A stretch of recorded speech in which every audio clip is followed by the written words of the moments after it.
Halo teman-teman semuanya, ya ketemu lagi bareng gua sama Yohan. Jangan bosan-bosan ya. Ini kalau kalian lihat bajunya sama, ya kebetulan aja kita pakai baju yang sama lagi, ya. Tapi sebenarnya tagnya di hari yang berbeda kok. Tempatnya juga sama. Ya tempatnya juga sama ya, placement kameranya juga sama ya.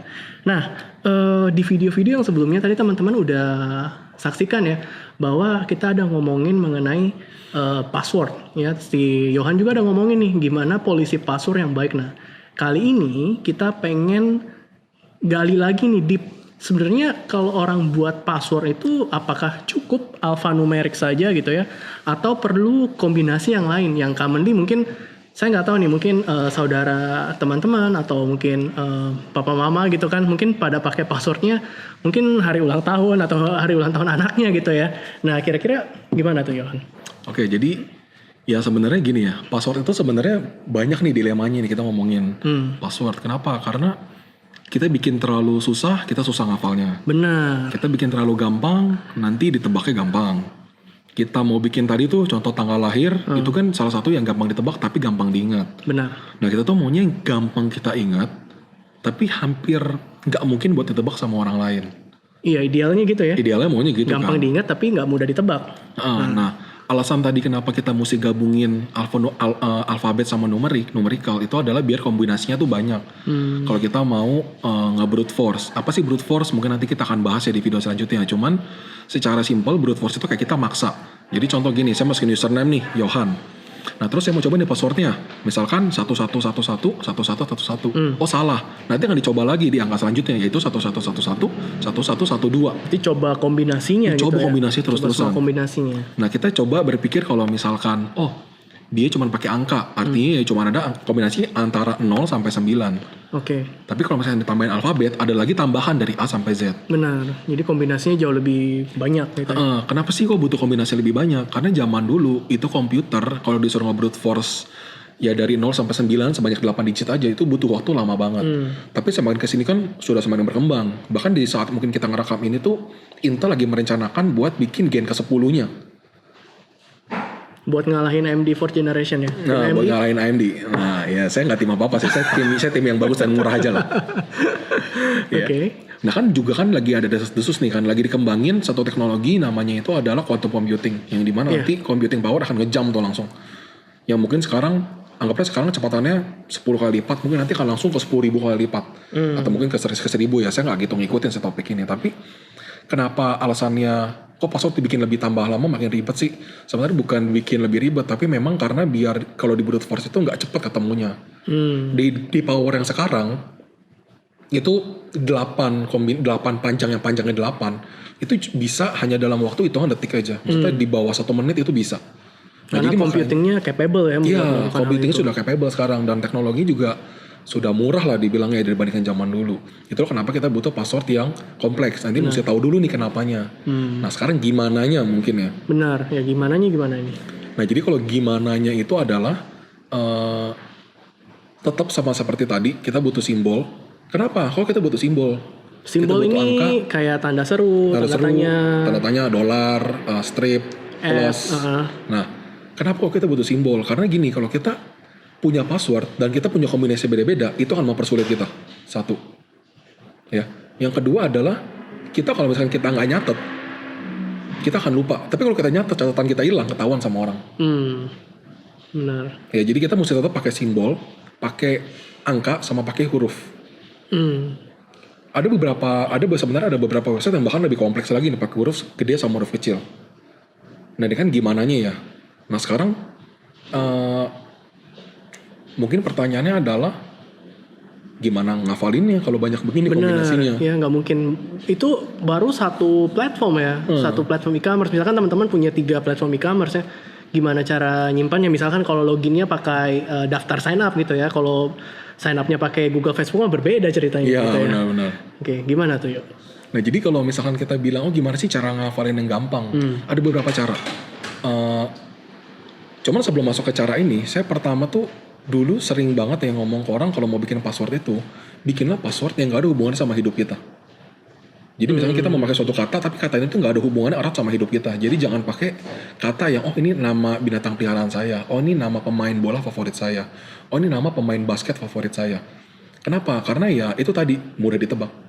Oke. Nah tapi kalau kita nggak, ini kembali lagi ke yang tadi nih, kontradiktif nih pernyataan saya yang tadi itu ternyata kontradiktif. Loh kalau kayak gitu susah dong dihafalinnya. Bener, susah. Jadi susah kan? Kan orang lebih tense kalau mau ngehafal sesuatu yang tense relate ke dirinya sendiri ya. Betul. Nah, Terus gimana tuh? sekarang biar lebih gampang, kita pakailah yang berhubungan sama diri kita, tapi kita pakai kombinasi huruf-hurufnya aja. Contoh nih ya, misalkan saya salah satu orang yang demen main game ya. Nah, saya lagi demen misalkan main game Xenoblade gitu ya, nama gamenya Xenoblade nih ya. Ini salah satu salah satu game di platform Nintendo Switch. Nah, saya pakai tuh nama-nama karakter favorit saya. Misalkan saya pakai nama karakternya favorit saya misalkan nih ya, ada namanya Rex, ada namanya Nia, sama ada namanya Pyra. Nah, saya mengambil 3 karakter ini, terus saya ambil hanya huruf depan dan huruf belakangnya aja. Dia Rex R sama X. R gitu. sama X, Nia N sama A, terus Pyra P sama A. Oke. Kalau digabungin jadi RX, PA, NA. Ini kan kayak apaan nih kombinasi yang gak bakal kayak orang tebak gitu loh. Karena hurufnya tuh aneh banget. Nah terus angkanya gimana? Ya angka mungkin boleh tuh kita tambahin angka yang mau pakai tanggal lahir ya nggak apa-apa kita kombinasiin. Tapi mungkin tanggal lahirnya lebih kita persulit.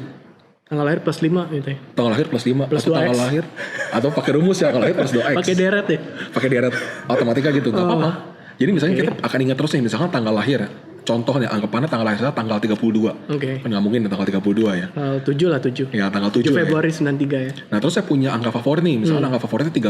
Ya udah kita tambahinnya 13. 7 tambah 13. Terus bulan ini juga tambah 13. Itu tambah 13. Berarti artinya lu nge-set kilo sendiri plus 13 gitu ya dari. Betul. Oke. Dan ingat kita nggak boleh pelin-pelan. Kenapa tuh? Jadi kalau misalkan bulan depan angka favorit saya berubah. Terus jadi pusing. Bisa berbeda-beda ya. Bisa beda-beda. Oh, oke, paham. Nah jadi dengan gitu kita punya satu set password yang kompleks. Hurufnya berantakan, angkanya juga nggak ada hubungan sama hidup kita. Oke. Berarti cari benar-benar password itu yang kalau bisa yang tadi seperti tadi ya nggak mempunyai relate ke isu pribadi gitu, tapi melainkan yang tadi yang seperti Johan sampaikan mungkin bisa ambil kata pertama maupun kata terakhir itu salah satu contohnya huruf ya. pertama, huruf terakhir. Sampling aja biar teman-teman lebih gampang buat ngerti gitu. Dan pilih angka juga gitu. Contoh misalkan teman-teman sukanya angka 7 gitu kan. Ya udah teman-teman pilih angka berapapun ya di plus dengan 7. Kayak gitu ya. Misalkan tadi RX, saya pengennya RX terus kesukaan saya angka 3, ya 3 ditambah 7 misalkan RX 10 kayak gitu ya. Betul. Terus ada yang nanya nih, pasti kan, lo simbolnya kemana? Oh iya, simbol dulu ya. Masih ada simbol kan? Ya simbolnya pilih aja satu simbol sebenarnya kita suka.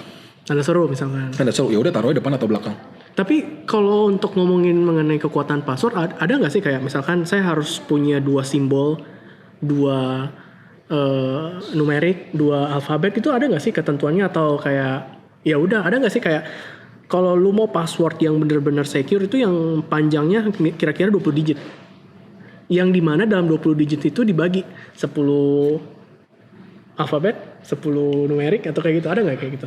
Nah kalau selama yang saya baca dan yang saya tahu nih ya, mungkin kalau ada teman-teman yang lebih paham bisa kasih masukan ya. Komen bisa juga. kasih masukan nih. Selama yang saya tahu tuh nggak ada sih sebenarnya standarnya. Memang semakin panjang semakin bagus. Tapi kita semakin hafal nggak? Ya itu Sebenarnya jawaban yang umum ya, rahasia jawaban umum bener. Ya. Itu semua orang sebenarnya sudah tahu. Kalau kita susah ngafal, ya apalah gunanya password gitu. Benar. Ntar dicatat di kertas lagi ya, hilang kertas ketahuan. jadi ketahuan. Bukan password lagi ya. Oke. Terus? Nah jadi, nah kalau teman-teman masih ragu juga nih, misal masih ragu nih, saya juga susah nih ngafal yang kayak begitu. Nah mungkin teman-teman bisa tuh mulai coba pakai aplikasi. Mungkin kalau di iOS ada ya aplikasi kayak apa LastPass ya atau Keychain ya atau apa. Tapi kalau Keychain sih saya nggak gitu saranin ya. Dia nyimpan semua password ya soalnya ya. Password wifi, password apapun itu masuk ke dalam Keychain sih. Nah ini saya lebih pengen sih gini, kalau teman-teman masih memang, saya orangnya nggak enak nih kalau nggak nyatet. Saya juga sebenarnya nyatet password. Tapi password yang saya catat itu hanya sebagian. Gimana? Jadi ingat kan tadi yang saya bilang, saya pakai 3 karakter favorit saya. Oke, paham. Terus? Nah yang saya catat adalah nama karakter favoritnya aja. Karena angkanya. Karena angkanya saya sudah hafal di luar kepala dan angka di semuanya itu sama. Tinggal karakternya mungkin saya ganti-ganti di beberapa platform. Paham. Oke. So, ya kira-kira kayak demikian ya teman-teman ya kalau terkait buat passwordnya. Dan jangan lupa ada juga tools-tools yang bisa digunakan ya untuk bisa mengingat mengingat passwordnya teman-teman gitu. Ya mungkin nanti nama tools-toolsnya akan kita cantumin ya mungkin ya. Mungkin yang paling sering orang pakai yang cukup famous itu Google Authenticator tuh termasuk nggak sih salah satunya? Google Authenticator itu beda sih. Itu Beda, ngomongin OTP. Nah nanti kita mungkin OTP jadi satu topik sendiri lagi kali ya. Mungkin teman-teman ada yang bingung nih apa sih OTP. Oke, siap. Kalau gitu ya, sampai di sini dulu ya teman-teman ya buat topik kali ini. Semoga teman-teman melalui video ini teman-teman menjadi lebih paham lagi ya terkait di dunia cyber security ini. Terutama tentang password ya. Ya jadi teman-teman bisa punya kombinasi password yang gak bisa ditebak, susah banget ditebak, tapi teman-teman gampang ngafalnya. Ya tadi di awal-awal jadi teman-teman jangan nge-skip lagi ya, ntar mikirnya kok bisa bikin kayak gitu ya, ternyata kita udah dijelasin di awal. Jadi teman-teman jangan lupa jangan di skip-skip lah nontonnya gitu ya. Oke, sekian dari kami, sampai ketemu lagi di video yang mendatang.